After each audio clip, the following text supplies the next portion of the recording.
हाँ जी, तो चलिए स्टार्ट करते हैं अपने जीव विज्ञान की दूसरी क्लास। दूसरी क्लास में हम लोग पढ़ेंगे जीव विज्ञान का परिचय तथा उसकी शाखाओं के बारे में। इससे पहले हम लोगों ने जो जीव विज्ञान की वीडियो बनाया था, जो क्लास हम लोगों की चली थी, उसको आप लोगों ने सहयोग, समर्थन और प्यार दिया। उम्मीद करते हैं कि जो आने वाली वीडियो है उसको भी आप लोग सपोर्ट करते रहेंगे। जीव विज्ञान के अंतर्गत मैंने बताया था आप लोगों को कि विज्ञान की वह शाखा जिसमें जीवों का संपूर्ण क्रियाओं का अध्ययन किया जाता है जीव विज्ञान कहलाता है। इन्हें दो भागों में डिवाइड करते हैं। एक होता है प्राणी विज्ञान, दूसरा होता है वनस्पति विज्ञान। प्राणी विज्ञान के अंतर्गत हम जंतुओं का अध्ययन करते हैं, या जीव विज्ञान की शाखा होती है वही हमारी क्या होती है, प्राणी विज्ञान होती है। और पादपों का अध्ययन जिसमें करते हैं वो क्या होती है, वनस्पति विज्ञान होती है। देखा जाए तो सबसे पहले 384 से 322 ईसा पूर्व में, ठीक है, अरस्तु ने अपनी पुस्तक हिस्टोरिया एनिमेलियम में 500 जंतुओं का वर्णन किया था। इसी कारण इन्हें विज्ञान या जीव विज्ञान या जंतु विज्ञान का जनक कहा जाता है। यहाँ से परीक्षा में प्रश्न बनते हैं कि जंतु विज्ञान का जो जनक है वो कौन है, तो जंतु विज्ञान के जनक आपके अरस्तु हैं। वहीं इनकी जो फेमस जो पुस्तक है हिस्टोरिया एनिमेलियम है। इसके बाद आता है वनस्पति विज्ञान। वनस्पति विज्ञान के जनक कौन है, तो वनस्पति विज्ञान के जनक जो हैं थियोफ्रेस्टस है। और यहाँ से भी प्रश्न हमारे एग्जाम में बनते हैं कि वनस्पति विज्ञान के जनक कौन है, तो थियोफ्रेस्टस है। और इनकी जो फेमस किताब है वो है हिस्टोरिया प्लांटेरम, ठीक है। जीव विज्ञान की शाखाओं के बारे में देखा जाए तो जीव विज्ञान की शाखाएं दो, मैंने बताया भी आप लोगों को कि मौलिक जीव विज्ञान और प्रायोगिक जीव विज्ञान। मौलिक जीव विज्ञान के अंतर्गत 3 जो शाखाएं हैं उसमें होता है वनस्पति विज्ञान, जंतु विज्ञान और सूक्ष्म जीव विज्ञान। वहीं प्रायोगिक जीव विज्ञान को देखा जाए तो कृषि विज्ञान, चिकित्सा विज्ञान, पशु चिकित्सा विज्ञान और औषधि विज्ञान। अर्थात वो जो जीव विज्ञान जिसमें हम लोग प्रयोग के आधार पर उनको डिवाइड करते हैं वो प्रायोगिक जीव विज्ञान के अंतर्गत आता है। और मौलिक जीव विज्ञान तो आपको पता ही है, वनस्पति विज्ञान, जंतु विज्ञान और सूक्ष्म जीव विज्ञान। सजीव जगत क्या है, सजीव जगत के अंतर्गत भी सारी चीजें आती हैं, चाहे वो सजीव हो चाहे वो निर्जीव हो, लेकिन कुछ गुणों के आधार पर उनको क्या किया जाता है कि डिवाइड कर दिया जाता है, ठीक है। जैसे कि वे वस्तु में जो वृद्धि, विकास, प्रतिक्रिया तथा जीवन के दूसरे लक्षणों को प्रदर्शित करती है सजीव कहलाती है, ठीक है। अब जीवन की एक निश्चित परिभाषा देना बहुत कठिन है, परंतु सजीव के कुछ विशेष लक्षण होते हैं जिनके आधार पर उन्हें निर्जीव और सजीव से पृथक किया जाता है, ठीक है, या निर्जीव से पृथक किया जा सकता है। सजीव के विशेष लक्षण निम्न प्रकार के हैं। पहला है जीव द्रव्य, प्रोटोप्लाज्म, ठीक है। प्रोटोप्लाज्म क्या होता है, यह जीवधारियों के जीवन का भौतिक आधार होता है।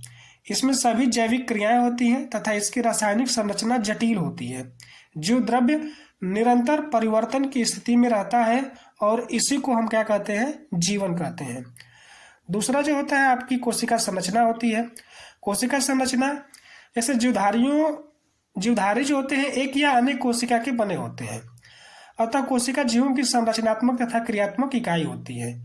जो सजीव होते हैं उनका पोषण भी होता है, तो पोषण जीवों की वृद्धि तथा गति के लिए ऊर्जा की आवश्यकता होती है जो उन्हें भोज्य पदार्थ से मिलती है। पौधे जल, खनिज पदार्थ तथा कार्बन डाइऑक्साइड से सूर्य के प्रकाश की उपस्थिति में पर्णहरित की सहायता से भोजन का निर्माण करते हैं, ठीक है।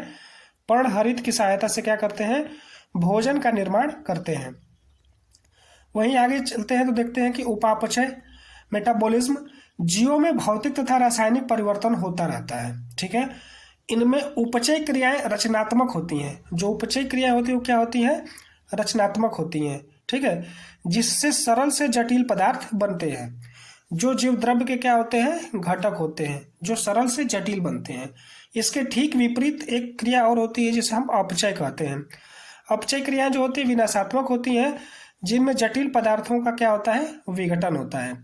शोषण जीवधारियों का प्रमुख लक्षण है। इस क्रिया में वे ऑक्सीजन लेकर कार्बन डाइऑक्साइड बाहर निकालते हैं। इस क्रिया से भोज्य पदार्थों में संचित ऊर्जा मुक्त होती है, जिससे जैविक क्रियाएं क्या होती है, संचालित होती हैं। जो सजीव होते हैं वे गति भी करते हैं। सभी जीवधारी गति करती हैं। कोशिका के अंदर जीव द्रव्य का या पौधे के स्वतंत्र भाग जैसे युग्मक या चल बीजाणु, ठीक है, का एक स्थान से दूसरे स्थान को गमन करता है, गति कहलाता है। जंतु भोजन या अनुकूल वातावरण की खोज में गमन करते हैं, परंतु अधिकांश पौधे अपने स्थान पर रहते हुए गुरुत्व, प्रकाश आदि के कारण एक ओर मुड़ जाते हैं, ठीक है। वृद्धि होती है, जो सजीव होते हैं उसमें वृद्धि भी होती है, ग्रोथ भी देखने को मिलता है। जीवों की आकृति, आयतन तथा शुष्क भार में अपरिवर्तनीय बढ़ोतरी की वृद्धि कहते हैं। पौधों में विभज्योति ऊतक द्वारा निरंतर तथा अनिश्चित काल तक वृद्धि होती है। ठीक है, पौधों में कौन सा ऊतक पाया जाता है जिसके कारण उनमें क्या होती है, वृद्धि होती है, तो विभज्योतकी ऊतक। ठीक है। प्रजनन, जो सजीव होते हैं वो क्या करते हैं, रिप्रोडक्शन भी करते हैं, प्रजनन भी करते हैं। जीवधारी प्रजनन द्वारा अपने समान जीव पैदा करते हैं। ठीक है, अपने समान जीव पैदा करते हैं, परंतु निर्जीव ऐसा नहीं कर सकते। संवेदनशीलता तथा अनुकूलन, जीव अपने चारों ओर के वातावरण में होने वाले परिवर्तन का अनुभव करते हैं, इस कारण से संवेदनशील होते हैं तथा उनके अनुसार अपनी संरचना, रहन सहन व क्रियाओं में परिवर्तन कर लेते हैं। इसी को क्या कहते हैं, अनुकूलन कहते हैं। अर्थात जो सजीव होते हैं अपने पर्यावरण और अपने चारों तरफ के वातावरण के साथ वो क्या करते हैं, अपने आप को एडजस्ट कर लेते हैं, ढाल लेते हैं। इसी को हम क्या कहते हैं, अनुकूलन कहते हैं। उत्सर्जन, जीवधारियों में विभिन्न क्रियाओं के फलस्वरूप हानिकारक व अनावश्यक पदार्थ बनते हैं, जिन्हें वे अपने शरीर से निष्कासित करते रहते हैं। यह क्रिया जीवों में निरंतर व जीवन पर्यंत चलती रहती है। तो ये कुछ जो मुख्य टॉपिक थे, जैसे जीवद्रव्य, कोशिका, पोषण, वृद्धि, प्रजनन, संवेदनशीलता, उत्सर्जन, ये जो कुछ मुख्य टॉपिक हैं जो सजीवों को निर्जीव से क्या करते हैं, पृथक करते हैं। देखते हैं जैव विविधता क्या है। जैव विविधता के बारे में थोड़ा सा हमें समझने की आवश्यकता है। किसी स्थान विशेष पर प्राकृतिक रूप से पाए जाने वाले जीव जंतु एवं पेड़ पौधों की भिन्न भिन्न प्रजातियों में अनेक प्रकार की विभिन्नताएं देखने को मिलती है। एक ही स्थान पर है, ठीक है, विशेष प्रकार से प्राकृतिक रूप में पाए जाते हैं, चाहे वो जीव जंतु हों, चाहे वो पेड़ पौधे हों, वो क्या होते हैं, भिन्न भिन्न प्रजातियों में अनेक प्रकार की विभिन्नताएं पाई जाती हैं, जैसे स्वभाव, रंग, रूप, संख्या आदि। जीवों की इन विभिन्नताओं को ही क्या कहते हैं हम, जैव विविधता, बायोडाइवर्सिटी कहते हैं। जैव विविधता शब्द का प्रयोग सर्वप्रथम वाल्टर जी रोजेन ने 1985 में किया था। जैव विविधता का प्रयोग सर्वप्रथम किसने किया था, तो वाल्टर जे रोजेन ने किया था। ठीक है, कब किया था, 1985 में। जीवों में मिलने वाली इस विविधता के कारण ही प्रकृति में संतुलन बना रहता है और संपूर्ण परितंत्र की खाद्य आपूर्ति होती रहती है। एक अनुमान के अनुसार पृथ्वी ग्रह पर समस्त जीवों करीब 10 मिलियन जातियां पाई जाती हैं। उनमें से केवल 1 या 2 मिलियन जातियां ही खोजी गई हैं। अगर देखा जाए तो एक अनुमान के अनुसार हमारे पृथ्वी पे लगभग 10 मिलियन से भी ज़्यादा जातियां पाई जाती हैं, लेकिन उसमें से 1 से 2 मिलियन जातियां ही क्या है, अभी तक हम लोगों की जानकारी में है। पृथ्वी पर कुछ गर्म और नम वाले भाग जो कर्क रेखा और मकर रेखा के बीच स्थित है, वहाँ के पादपों और जंतुओं में अत्यधिक विविधता पाई जाती है। तो जो मैक्सिमम डाइवर्सिटी होती है वो कहाँ पे होता है, ट्रॉपिक ऑफ कैंसर और ट्रॉपिक ऑफ कैप्रिकॉर्न। मतलब कि ये जो उष्णकटिबंधीय क्षेत्र है, जो ट्रॉपिकल जोन है, उसमें क्या होता है, डिफरेंट टाइप के क्या होते हैं, बायोडाइवर्सिटी पाई जाती है, बहुत ज़्यादा वहाँ पर बायोडाइवर्सिटी पाई जाती है। यह क्षेत्र मेगा डाइवर्सिटी क्षेत्र है। ठीक है, जैसे ऑस्ट्रेलिया, भारत, चीन, Brazil, Colombia, Indonesia, Malaysia, Ecuador, Peru, Mexico, Madagascar एवं जायरे। चलिए अब इसके क्लासिफिकेशन को देखते हैं, वर्गीकरण को देख लेते हैं।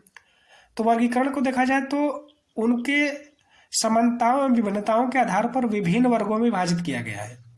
ठीक है, जिसे जीवों का वर्गीकरण के नाम से जाना जाता है। ठीक है, जीवधारियों की सुविधाजनक रूप से पहचान तथा मानव जाति के लिए उनकी उपयोगिता जानने के लिए जीवधारियों का वर्गीकरण अत्यंत आवश्यक हो जाता है। वर्गीकरण की सहायता से नए जीवों की खोज आसान होती है। इसकी सहायता से किसी वर्ग के सभी जीवों का अध्ययन में सुविधा मिलती है। देखते हैं इनका आधार क्या है, कितने में डिवाइड किया गया है। वर्गीकरण का आधार सजीवों के कुछ विशेष लक्षण होते हैं जिनके आधार पर इन्हें वर्गीकृत किया जाता है। पहला होता है कोशिका संरचना। वो कौन सी कोशिका संरचना है, प्रोकैरियोटिक है, यूकैरियोटिक है। ठीक है, तो कोशिका संरचना में प्रोकैरियोटिक और यूकैरियोटिक कोशिका की संरचना अलग अलग होती है। यूकैरियोटिक कोशिका के में झिल्लीबद्ध कोशिकांग पाए जाते हैं। ठीक है, ये बहुत इंपॉर्टेंट है कि यूकैरियोटिक में क्या होता है, झिल्लीबद्ध कोशिकांग पाए जाते हैं। ठीक है, ये यूकैरियोटिक और प्रोकैरियोटिक कोशिका संरचना अलग अलग होती है। यूकैरियोटिक कोशिकाओं में झिल्लीबद्ध कोशिकांग पाए जाते हैं, ठीक है, और सुविकसित केंद्रक भी पाए जाते हैं, ठीक है, सुविकसित केंद्रक भी पाए जाते हैं। इसके कारण ही कोशिका के विभिन्न भागों में कोशिकीय क्रियाएं होती हैं, जबकि प्रोकैरियोटिक कोशिका में वास्तविक केंद्रक व झिल्ली नुमा युक्त कोशिकांग अनुपस्थित होते हैं, ठीक है। शारीरिक संरचना, एक कोशिकीय तो प्रोकैरियोटिक में क्या होता है, न तो केंद्रक होता है न तो झिल्ली युक्त कोशिकांग होते हैं, और यूकैरियोटिक में क्या होता है, ये दोनों चीजें पाई जाती हैं, ठीक है। शारीरिक संरचना, एक कोशिकीय से लेकर बहुकोशिकीय जीवों में शारीरिक संरचना अलग अलग होती है। बहुकोशिकीय जीवों में कोशिकाएं श्रम विभाजन प्रदर्शित करती हैं और क्रमशः ऊतकों एवं अंगों और अंग तंत्र का निर्माण करती हैं, जबकि एक कोशिकीय जीवों में सभी लक्षण जो होते हैं अनुपस्थित होते हैं, ठीक है। अब देखा जाए तो पोषण के आधार पर अगर देखा जाए तो पोषण के आधार पर ये दो प्रकार के जीव होते हैं। पहला होते हैं स्वपोषी, दूसरा होते हैं विषमपोषी।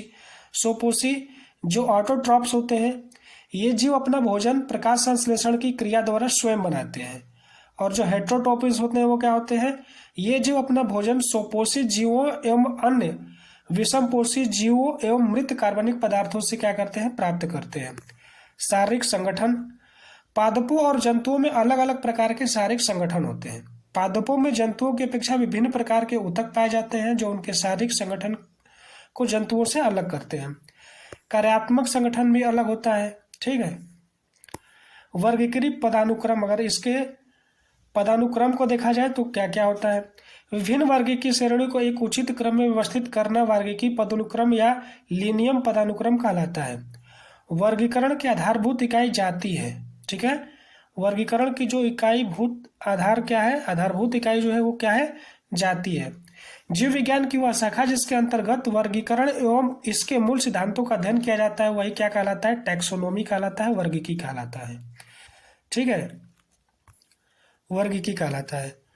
अब ये वर्गीकी को हम थोड़ा सा अच्छे से समझ लेते हैं, क्योंकि ये हमारे एग्जाम में अभी हाल ही के जो पीसीएस का एग्जाम हुआ था उसमें ये प्रश्न आया हुआ था, आरोही विशिष्टता और अवरोही विशिष्टता, ठीक है। सबसे पहले सबसे पहले जाति आता है, जाति के बाद वंश, वंश के बाद कुल, कुल के बाद गण, वर्ग, संघ या प्रभाग, उसके बाद जगत होता है, ठीक है। तो जाति क्या होती है, लैंगिक जनन करने वाले प्राकृतिक जीवों का समूह, ठीक है। वंश संबंधित जातियों का समूह, कुल एक या अधिक संबंधित वंश, गण एक या अधिक संबंधित कुल, गण के बाद वर्ग एक या अधिक संबंधित गण, संघ या प्रभाग, जंतुओं के लिए संघ तथा पादपों के लिए प्रभाग होता है, ठीक है। जंतुओं के लिए संघ और पादपों के लिए प्रभाग, इस चीज को ध्यान रखिएगा कि जंतुओं के लिए क्या होता है, संघ होता है, और पादपों के लिए जो होता है वो हमारा प्रभाग होता है। जगत उच्चतम वर्ग की श्रेणी, ठीक है। तो इसका जो क्रम हो जाएगा, जाति हो जाएगा, जाति के बाद क्या आएगा, वंश, कुल, गण, वर्ग, संघ या प्रभाग, और उसके बाद जगत। इसका क्रम आपको ध्यान होना चाहिए क्योंकि ये एग्जाम में क्रम पूछ देता है। नाम पद्धति, द्विनाम पद्धति, ठीक है। कैरोलस लिनियस ने द्विनाम या द्विनामकरण पद्धति की क्या की, खोज की। कौन किया था, कैरोलस लिनियस ने किया था, ठीक है। इनके अनुसार किसी जीव की खोज के पश्चात जीवों के वर्गीकरण में उसका उपयुक्त स्थान निर्धारित करके उसे एक निश्चित वैज्ञानिक नाम दिया जाना चाहिए। तो इसीलिए इनको वर्गीकरण का विज्ञान का जनक कहा जाता है। तो किसे कहा जाता है, तो लिनियस ने अपनी पुस्तक सिस्टेमा नेचुरी के 10वें संस्करण में, ठीक है। ये चीज हमें यहाँ से एक इम्पॉर्टेंट समझ में आ रहा है कि लिनियस ने जो अपनी पुस्तक सिस्टेमा नेचुरी है उसमें 1785 में इसका वर्णन किया था, इसलिए इनको वर्गीकरण का क्या कहता है, टैक्सोनॉमी या फादर कहे जाते हैं, फादर ऑफ टैक्सोनॉमी कहे जाते हैं। इस पद्धति के अनुसार प्रत्येक जीव के नाम के दो भाग होते हैं। पहला भाग जीव के वंश के प्रदर्शित करता है जिसे जेनेरिक नाम कहते हैं, तथा दूसरा भाग जीव की जाति को प्रकट करता है, इसलिए इसे विशिष्ट नाम कहते हैं। वैज्ञानिक नाम इटैलिक में लिखे जाते हैं, जिसे घरेलू चिड़िया का वैज्ञानिक नाम है पैसर डोमेस्टिक्स है, जहां पैंसर वंश को तथा डोमेस्टिक जाति को निरूपित करता है, ठीक है। यहाँ से कुछ याद करने वाली चीज़ें हैं। देख लेते हैं कि मानव जो सामान्य नाम है मानव, वैज्ञानिक के नाम होमोसेपियंस, तो होमो वंश हो जाता है, सेपियंस जो होता है उसका कुल हो जाता है। ठीक है। घरेलू मक्खी को क्या कहते हैं? मास्का डोमेस्टिका, तो मास्का इसका वंश हो जाएगा, और म्यूसिडी जो होगा उसका क्या हो जाएगा? कुल हो जाएगा। आम का मैंगीफेरा इंडिका, मैंगीफेरा वंश, एनाका डीएनसी जो हो जाएगा उसका कुल हो जाएगा। गेहूं, इस तरह से इसको आप लोग एक बार देख लीजिएगा। सजीव जगत का वर्गीकरण, R.H. विटकर महोदय ने 1969 ने संगठन के 3 स्तरों के आधार पर जीवों को 5 जगत में वर्गीकृत किया। तो किसने किया था? R.H. विटकर महोदय ने किया था। ठीक है। R.H. विटकर महोदय ने क्या किया था? संगठन के 3 स्तरों के आधार पर, ठीक है, 3 स्तरों के आधार पर इन्होंने 5 जगत में वर्गीकृत किया था। पहला मोनेरा, प्रोटिस्टा, फंजाई या कवक जिसे कहते हैं, प्लांटी और एनिमेलिया। ठीक है।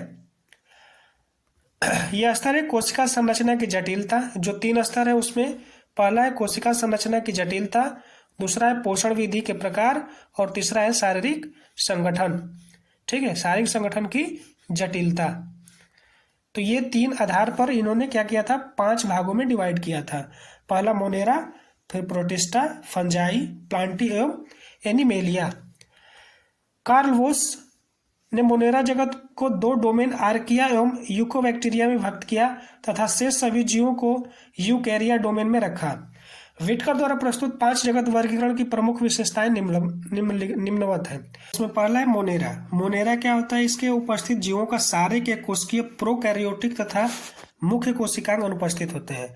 माने इसमें उस प्रकार के जीवों को रखा जाता है जिसमें जीवों का जो शरीर होता है वो एक कोशिकीय होता है, प्रोकैरियोटिक होता है तथा मुख्य कोशिकांग की अनुपस्थिति होती है। ठीक है। ये जीव कोशिका कशाभिकाओं की सहायता से गमनशील होते हैं। मोनेरा जगत के अंतर्गत माइकोप्लाज्मा स्वतंत्र जीवन यापन करने वाला सूक्ष्मतम जीव है, अर्थात ये स्वयं विकास व प्रजनन करने में समर्थ सबसे छोटा जीव है। साइनोबैक्टीरिया को नील हरित शैवाल भी कहते हैं। इसमें जो होता है जीवाणु सरल, अति सूक्ष्म तथा एक कोशिकीय आद्य जीव होते हैं। ठीक है, इसी के अंतर्गत आते हैं। देखा जाए तो ये जो होते हैं जीव प्रकाश, ये जो मोनेरा जगत के जो जीव होते हैं ये जीव प्रकाश संश्लेषण या अवशोषण द्वारा पोषण प्राप्त करते हैं। जीवों में जनन अलैंगिक एवं विखंडन विधि द्वारा करते हैं, और इनमें जो जनन होता है वो अलैंगिक जनन और विखंडन विधि द्वारा होता है, और ये अपना भोजन जो होता है प्रकाश संश्लेषण या अवशोषण से प्राप्त कर लेते हैं। विकासीय स्थिति के आधार पर जीवाणु 2 प्रकार के होते हैं। ठीक है, विकासीय स्थिति के आधार पर जीवाणु 2 प्रकार के होते हैं, एक आदिम आर्क बैक्टीरिया तथा वास्तविक यूकोबैक्टीरिया। तो आर्क बैक्टीरिया क्या होता है? ये जो होता है प्रोकैरियोटिक समूह का होता है तथा इनमें सजीव जीवाश्म भी कहते हैं। ठीक है, प्रोकैरियोटिक समूह का होता है, इसमें क्या होता है? सजीव जीवाश्म भी कहते हैं। ठीक है। इसमें जो होता है लैंगिक जनन जो होता है अनुपस्थित होता है। यूकोबैक्टीरिया में क्या होता है? यूकोबैक्टीरिया की खोज जो होता है लीवेनहॉक ने कि एवं एहर्न वर्ग ने इसे क्या किया था? इसका नाम दिया था। लुई पास्चर ने किण्वन का कार्य किया था, इसलिए इन्हें सूक्ष्म विज्ञान का जनक भी कहे जाते हैं। ठीक है। जीवाणु अति सूक्ष्म एक कोशिकीय सभी स्थलों पर विद्यमान उच्च ताप से न्यून ताप तक पाए जाते हैं। जीवाणु की विशेषताएं क्या है? ये सबसे सरल तथा आद्य जीव है। यह प्रायः एक कोशिकीय होते हैं जो स्वतंत्र रूप से या समूहों में रहते हैं। यह अति सूक्ष्म कोशिका के रूप में साधारणतया 2 से 10 माइक्रोन तक व्यास वाले होते हैं। जीवाणु कोशिकाओं की कोशिका भित्ति मोटी तथा पेप्टिडोग्लाइकेन की बनी होती है। कोशिका द्रव्य विभिन्न प्रकार के कोशिकांग, ठीक है, जैसे गाल्जिकाय, माइटोकॉन्ड्रिया व अंतः प्रद्रव्य जालिका आदि नहीं होते हैं। मैंने बताया था कि इसमें जो होते हैं जो मोनेरा या जो प्रोकैरियोटिक जितने भी जीव होते हैं इसमें क्या होता है? कोशिकांग नहीं पाए जाते, जैसे गाल्जिकाय हो गया, माइटोकॉन्ड्रिया हो गया, अंतः प्रद्रव्य जालिका हो गई, ये सारी चीजें नहीं पाई जाती हैं, किंतु राइबोसोम कोशिका द्रव्य में स्वतंत्र रूप से पाए जाते हैं। ठीक है, इनके अंतर्गत जो होता है राइबोसोम्स कोशिका द्रव्य में स्वतंत्र रूप से पाए जाते हैं। इनमें वास्तविक केंद्रक का होता है अभाव होता है, क्योंकि इनमें केंद्रीय झिल्ली का भी अभाव होता है। ठीक है, इनमें केंद्रिका भी नहीं पाई जाती है, अर्थात यह एक असीम केंद्रीय व प्रोकैरियोटिक जीव है। इनका आकार मुख्यतः गोल, छड़ाकार या सर्पिलाकार होता है। इनमें सामान्यतः पर्णहरित नहीं होता है, अतः पोषण के लिए प्रायः परजीवी या मृत जीव ही होते हैं।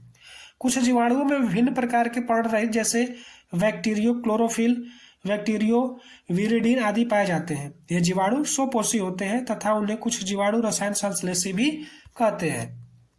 इनमें प्रचलन कसाब या कसाबिका द्वारा होता है। इसमें जो प्रचलन जो होता है, प्रजनन कह लिया जाए प्रचलन, ये कसाब या कसाबिका द्वारा होता है।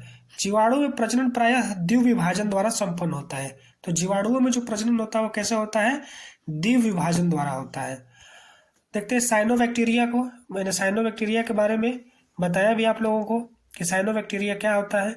साइनोबैक्टीरिया एक नीला हरित शैवाल होता है। ठीक है, साइनोबैक्टीरिया को हम क्या कहते हैं? नीला हरित शैवाल भी कहते हैं। इनमें हरित पादपों की तरह पर्णहरित अल्फा पाया जाता है। ठीक है, पर्णहरित अल्फा पाया जाता है तथा यह प्रकाश संश्लेषी स्वपोषी होते हैं। साइनोबैक्टीरिया एक कोशिकीय, क्लोनीय तथा तंतुमय अलौड़ीय, जलीय तथा समुद्री अथवा स्थलीय शैवाल है। इनके कॉलोनी प्रायः जेलीनुमा आवरण से ढकी रहती है जो प्रदूषित जल में बहुत फलते फूलते हैं। साइनोबैक्टीरिया जो होते हैं सबसे ज्यादा विकास इनका कहाँ पे होता है? प्रदूषित जल में होता है। नील हरित शैवाल या नास्टाक एवं एनाबीना पर्यावरण के नाइट्रोजन को हेटेरोसिस्ट नामक विशिष्ट कोशिका द्वारा स्थिर कर सकते हैं। ठीक है, अब देखते हैं कि इसके कुछ महत्वपूर्ण, ये रसायन संश्लेषी बैक्टीरिया नाइट्रेट, नाइट्राइट एवं अमोनिया जैसे विभिन्न अकार्बनिक पदार्थों को आश्रित कर उनमें मुक्त ऊर्जा का उपयोग करते हैं। एटीपी का उत्पादन के लिए भी करते हैं। ये नाइट्रोजन, फास्फोरस, आयरन एवं सल्फर जैसे पोषक के पुनर्चक्रण में महत्वपूर्ण भूमिका को निभाते हैं। इनमें जनक, कायिक एवं अलैंगिक प्रकार होते हैं। पर्यावरण को स्वच्छ रखने के लिए जीवाणुओं का उपयोग किया जाता है। उदाहरण के लिए कार्बनिक अवशिष्ट, सब्जियों के छिलके, जंतु अवशेष, विष्ट इत्यादि का अपघटन जीवाणुओं द्वारा किया जाता है तथा हानि रहित अकार्बनिक पदार्थ का निर्माण होता है। जीवाणुओं का उपयोग औषधि उत्पादन एवं कृषि में मृदा की उर्वरता में वृद्धि करने में किया जाता है, जिसमें नाइट्रोजन स्थिरीकरण शामिल होता है। लैक्टोबैसिलस जीवाणु दूध को दही में परिवर्तन कर देते हैं। तो दूध से दही को परिवर्तन करने के लिए कौन सा जीवाणु होता है? तो आता है आपका लैक्टोबैसिलस जीवाणु जो होता है। ठीक है, इसके अतिरिक्त ये जीवाणु पनीर, अचार एवं अन्य खाद्य पदार्थों में उत्पादन में भी सहायक है। बेकिंग उद्योग में इष्ट तीव्रता से जनन करके श्वसन के दौरान CO2 उत्पादित करते हैं, जिसमें खमीर वाले मैदा या आटे का आयतन बढ़ जाता है, जिसके द्वारा केक, पेस्ट्री व ब्रेड बनाए जाते हैं। जौ, गेहूं, चावल एवं फलों के रस में उपस्थित प्राकृतिक शर्करा में इष्ट द्वारा एल्कोहल एवं शराब का उत्पादन किया जाता है। चीनी को एल्कोहल में परिवर्तन करने की प्रक्रिया को क्या कहते हैं? किण्वन कहते हैं। चीनी को एल्कोहल में परिवर्तन करने की प्रक्रिया क्या कहलाती है? किण्वन कहलाती है। सूक्ष्म जीवों द्वारा संदूषित भोजन खाने से खाद्य विषाक्तता हो जाती है। सूक्ष्म जीवों द्वारा उत्पन्न विषैले पदार्थ भोजन को विषाक्त बना देते हैं, जिसके सेवन से व्यक्ति रोगी हो सकता है। इसलिए हमेशा ताजा और साफ भोजन ग्रहण करना चाहिए। मोनेरा के बाद आता है प्रोटिस्टा। प्रोटिस्टा में भी कुछ खास अंतर नहीं है। प्रोटिस्टा क्या होता है कि ये प्रोटिस्टा जगत के अंतर्गत एक कोशिकीय यूकैरियोटिक जीवों को रखा गया है। इसमें अधिकांश शैवाल तथा संघ प्रोटोजोआ के जीव शामिल है। शैवाल जो होता है पर्णहरिम युक्त होता है, जो संवहन ऊतक रहित थाइलोफाइट्स है। इसमें वास्तविक जड़, तना तथा पत्तियों का अभाव होता है। ये प्रकाश संश्लेषण की क्रिया द्वारा भोजन का निर्माण करते हैं, अर्थात ये क्या होते हैं? स्वपोषी होते हैं। ठीक है, इसमें कोशिका द्रव्य, प्रवाह, गति आदि उपस्थित होती है। कोशिका भित्ति प्रायः सेलुलोज की बनी होती है। इनमें गति भी होती है और इनका जो 9+2 सूक्ष्म नलिकाएं व्यवस्था में पाई जाती हैं। जीवों में कायिक, अलैंगिक व लैंगिक प्रजनन विधियां तथा सभी प्रकार के सूत्री विभाजन में मिलते हैं। चलनांगों के आधार पर प्रोटोजोआ के 4 समूहों में बांट सकते हैं। ठीक है, पहला अमीबीय प्रोटोजोआ। इनमें चलने के लिए कुटपाद पाए जाते हैं। अमीबा कैसे चलते हैं? तो इनमें जो चलने के लिए क्या होता है? कुटपाद पाया जाता है। ठीक है, कुटपाद पाया जाता है, जैसे अमीबा एवं एंटी अमीबा। कसाबीय प्रोटोजोआ क्या होते हैं? इनमें कसाब द्वारा चलन होता है। उदाहरण के लिए ट्रिपेनसोमा। पक्षाभी प्रोटोजोआ क्या होता है? इनमें चलन हेतु पक्षाभ पाए जाते हैं। ये सबसे विकसित प्रोटोजोआ प्राणी होते हैं। ठीक है, उदाहरण के लिए पैरामीशियम। अब आता है कवक। ठीक है, तो प्रोटिस्टा समझ में आया। प्रोटिस्टा में जो होते हैं एक कोशिकीय यूकैरियोटिक जीव को रखा जाता है। इसमें शैवाल भी होते हैं, प्रोटोजोआ भी होते हैं। इनके चलने के आधार पर 4 भागों में डिवाइड किया जाता है। ठीक है, और शैवालों में उपस्थित वर्णकों के आधार पर भी इन्हें 3 प्रमुख वर्गों में डिवाइड कर दिया जाता है, क्लोरोफाइसी, रोडोफाइसी, फियोफाइसी। तो जो क्लोरोफाइसी होता है ये हरे शैवाल होते हैं, हरे वर्ण के कारण होता है। रोडोफाइसी में क्या होता है, लाल शैवाल होते हैं, लाल वर्ण के कारण होता है। पियोफाइसी में जो होता है भूरा शैवाल होते हैं, भूरे वर्ण के कारण होता है। उल्लेखनीय है कि शैवाल का अध्ययन को फाइकोलॉजी कहते हैं। ठीक है, जो शैवालों का अध्ययन किया जाता है उसे हम क्या कहते हैं, फाइकोलॉजी कहते हैं। ठीक है, अब आता है कवक। ये सर्वव्यापी अर्थात विश्व के सभी भागों में पाए जाते हैं। ठीक है, कवक जो होता है पर्ण हरिम रहित, संवहन ऊतक रहित थैलोफाइट्स हैं। कवक जो होते हैं मुख्यतः यूकैरियोटिक, बहुकोशिकीय एवं परजीवी या मृतोपजीवी होते हैं। इनमें पर्णहरिम जो होता है वो क्या होता है, अनुपस्थित होता है, पर्णहरिम नहीं पाया जाता है।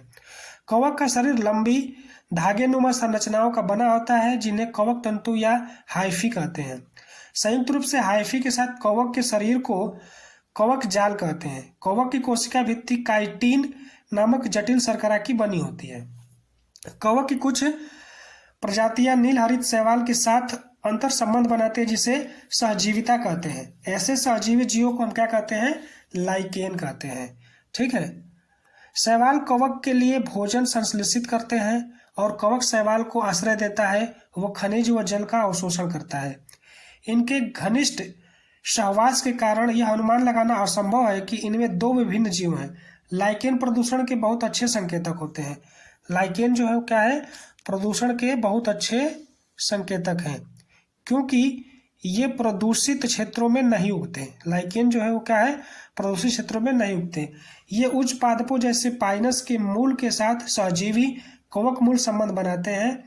उदाहरण के लिए आप ईस्ट, एस्पार्जिलस, पेंसिलियम, राइजोपस एवं एगैरिक्स, खाद्य जो मशरूम होता है एगैरिक्स के को मान सकते। कवक के भोज्य पदार्थ ग्लाइकोजन अथवा तेल के रूप में संचरित रहता है।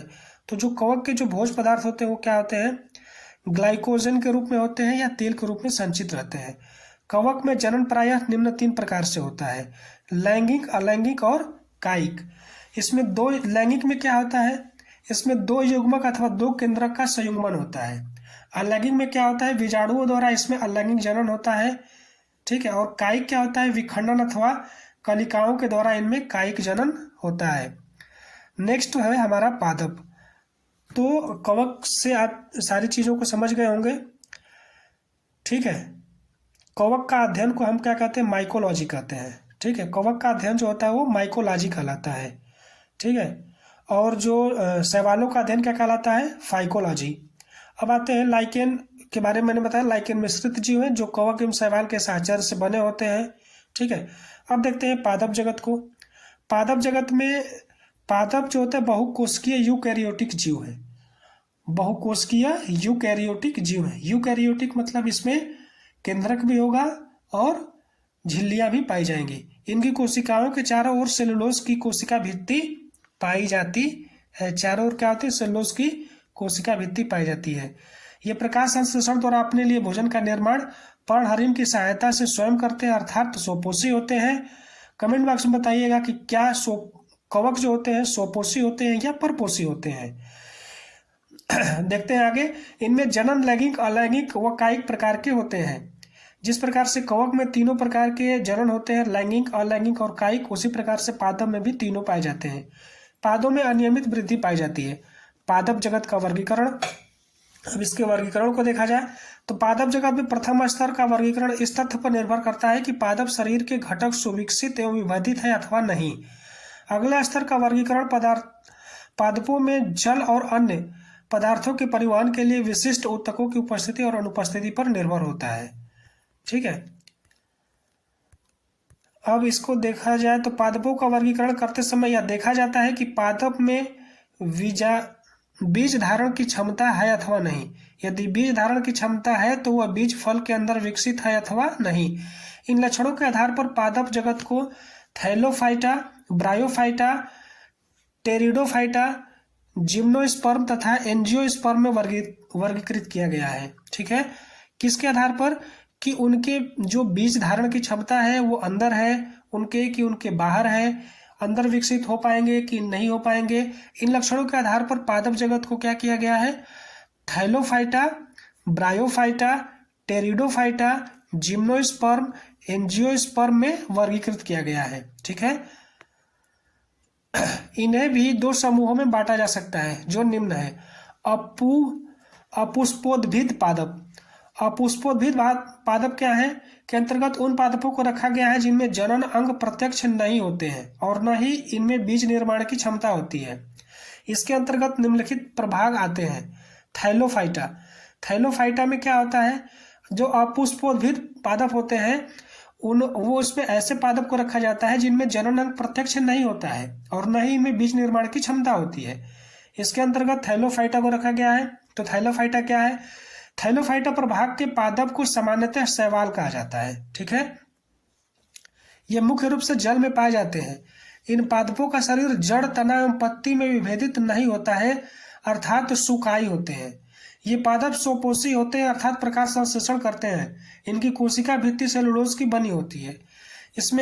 इसमें संचित भोज्य पदार्थ स्टार्च होता है। इनमें संवहन ऊतक अनुपस्थित होता है। इनमें मुख्यतः अलैंगिक जनन पाया जाता है। जो शैवाल होते हैं उसमें किस टाइप का जनन होता है? अलैंगिक जनन होता है तथा लैंगिक जनन प्रायः एक कोशिकीय चल बीजाणुओं द्वारा होता है। ठीक है, इनमें नर एवं मादा युग्मकों के संलयन से युग्मनज तो बनता है किंतु भ्रूण का निर्माण नहीं होता। ठीक है, युग्मकों के संयोजन से बना युग्मनज अर्धसूत्री विभाजन द्वारा सीधे ही संतति पादप को उत्पन्न करता है। ठीक है, दूसरा होता है ब्रायोफाइटा। ब्रायोफाइटा क्या है? ब्रायोफाइटा को पादप जगत का उभयचर भी कहते हैं। ठीक है, ब्रायोफाइटा को पादप जगत का उभयचर भी कहते हैं। ये पादप थैलोफाइटा से अधिक विकसित होते हैं क्योंकि ये स्थल पर रहते हैं और अलैंगिक जनन के लिए जल पर निर्भर होते हैं। ये जो ब्रायोफाइटा होता है ये रहते तो कहाँ पे है? रहते तो थल पे है, स्थल पे है, लेकिन जब इनको जनन करना होता है लैंगिक जनन के लिए ये जल पर निर्भर हो जाते हैं। ये पादप शरीर सुकाय के समान होते हैं। ये पादप स्वपोषी होते हैं और प्रायः नम, ठंडे, छायादार स्थानों पर उगते हैं। ये पादप शरीर के एक भाग से दूसरे भाग में भोज्य पदार्थों का संवहन नहीं करते क्योंकि इनमें इस कार्य के विशिष्ट ऊतक नहीं होते हैं। एक वास्तविक जड़ के स्थान पर मूलाभास पाया जाता है। ठीक है, यह पादप युग्मकोद्भिद प्रकार का होता है परंतु बीजाणुविद पीढ़ी भी सुविकसित किंतु आश्रित होती हैं। इसके अंतर्गत बहुकोशिकीय जननांग पाए जाते हैं तथा इसमें निषेचन के पश्चात भ्रूण का निर्माण होता है। निषेचन के पश्चात क्या होता है? भ्रूण का निर्माण होता है। ठीक है, लेकिन यही जो शैवाल थे, जो थैलोफाइट्स था, उसमें भ्रूण का निर्माण नहीं होता था, भ्रूण का विकास नहीं हो पाता था। टेरिडोफाइटा क्या है?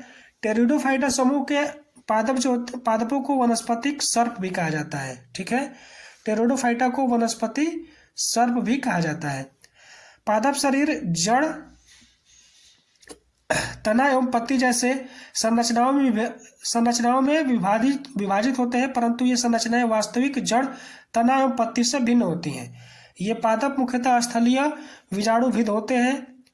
ये इन पादपों में जल तथा भोजन के संवहन के लिए विशिष्ट ऊतक अर्थात जाइलम तथा फ्लोएम होते हैं।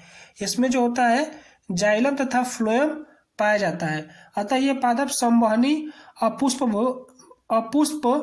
अपुष्पोद्भिद कहलाते हैं। इन पुष्पों में पुष्प व बीज का निर्माण नहीं होता है। इन पादपों में क्या होता है? पुष्प व बीज का निर्माण नहीं होता है।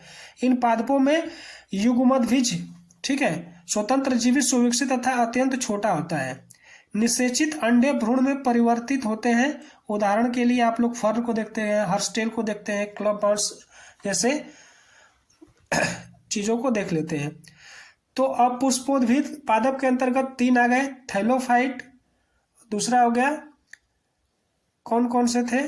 पहला दूसरा पहला थैलोफाइट, दूसरा ब्रायोफाइट और तीसरा जो होता है हमारा टेरिडोफाइट। अब आते हैं पुष्पोद्भिद पादप में। पुष्पोद्भिद पादप में क्या होते हैं? वे पादप जो बीज का निर्माण करते हैं तथा उनमें जनन ऊतक पूर्ण विकसित और विभेदित होते हैं, फाइनेरोगैम कहलाते हैं। ठीक है, इसमें क्या होता है कि वे पादप जिनमें बीज निर्माण करने की क्षमता होती है, ठीक है, बीज निर्माण करते हैं तथा उनमें जनन ऊतक पूर्ण विकसित और विभेदित होते हैं, फेरेनोगेम कहलाते हैं या पुष्पोद्भिद कहलाते हैं। ठीक है, जिसमें ये पादपों के भ्रूण के साथ खाद्य पदार्थ संचित होता है जो कि भ्रूण के विकास का अंकुरण में उपयोगी होता है। बीज की अवस्था के आधार पर इस जगत के पादपों को दो भागों में बांटा गया है। पहला होता है अनावृत बीजी पादप या जिम्नोस्पर्म, दूसरा होता है आवृत्ति बीजी पादप या जो भी है आगे देखेंगे। ये पादप बहुवर्षीय एवं काष्ठकीय होते हैं। ये पादप बहुवर्षीय एवं काष्ठकीय होते हैं। इन पादपों में बीजांड नग्न अवस्था में होता है, अतः ये पादप नग्न बीजी कहलाते हैं। इनमें पुष्पक्रम के स्थान पर शंकु लगे होते हैं। इनमें पुष्पक्रम के स्थान पर शंकु लगे होते हैं, जिनमें विशेष पत्तियां जिन्हें बीजाणु पर्ण कहते हैं समूह में लगी होती है। इनमें नर एवं मादा शंकु अलग अलग होते हैं। इनमें संवहन ऊतक लगभग पूर्ण विकसित होता है, किंतु इनके संवहन ऊतकों के जाइलम में वाहिकाओं एवं फ्लोएम में सह कोशिकाओं का अभाव होता है।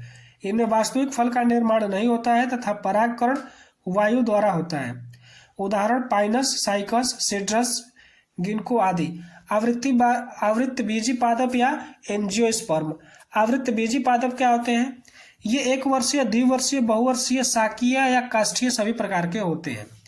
इनमें पुष्प स्पष्ट होते हैं जो एक लिंगी तथा द्विलिंगी प्रकार के होते हैं। इनमें अंडाशय उपस्थित होता है जो निषेचन के पश्चात फल का निर्माण करता है। इनमें बीज सदैव फल के अंदर होते हैं। परागकण विभिन्न माध्यमों जैसे जल, वायु, कीटों, पक्षियों, जानवरों द्वारा होता है। अब देखा जाए तो हम लोगों ने क्या क्या पढ़ लिया हमने मोनेरा को, प्रोटिस्टा को, पादप जगत को। अब जो नेक्स्ट है वो हमारा क्या है? पादप जगत के बाद जंतु। ठीक है, जंतु को हम लोग देखेंगे कि जंतु क्या है। जंतु जगत में सभी बहुकोशिकीय, यूकैरियोटिक एवं परपोषी जंतु होते हैं। चाहे जो भी जंतु हो वो बहुकोशिकीय होंगे और वो क्या होंगे? परपोषी होंगे, तो इनमें प्रकाश संश्लेषण नहीं पाया जाता है। इनमें कोशिका भित्ति अनुपस्थित होती है। इनका एक निश्चित आकार व संरचना होती है। ठीक है, इनमें संचित पदार्थ ग्लाइकोजन और वसा होता है। इनमें मुख्यतः उच्च जीवों में लैंगिक जनन तथा निम्न जीवों में अलैंगिक जनन पाया जाता है। जंतुओं का वर्गीकरण। वर्तमान में जंतु जगत को निम्न 10 प्रमुख संघों में विभाजित किया गया है। अब जंतुओं का वर्गीकरण हम लोग देखेंगे अगले वीडियो में। तब तक के लिए इस वीडियो को देखिए। जो चीज़ें न समझ में आई हो कमेंट बॉक्स में दीजिए, मैं उसे समझाने का प्रयास करूंगा। मिलते हैं इसी अब अगले वीडियो में जंतुओं का वर्गीकरण को लेकर के।